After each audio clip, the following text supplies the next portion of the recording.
Hey guys, today's going to be the first video in a series of turning this shoe into this.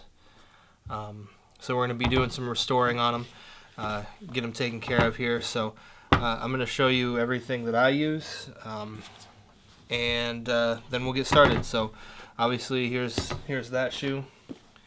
We have our donor pair here. This is a pair of Air Jordan 1 lows.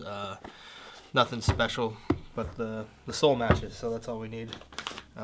This is probably my favorite restoration tool. It's one of these like mini screwdriver things. I use these things all the time, or this all the time. So we're going to be using some acetone, later on a heat gun.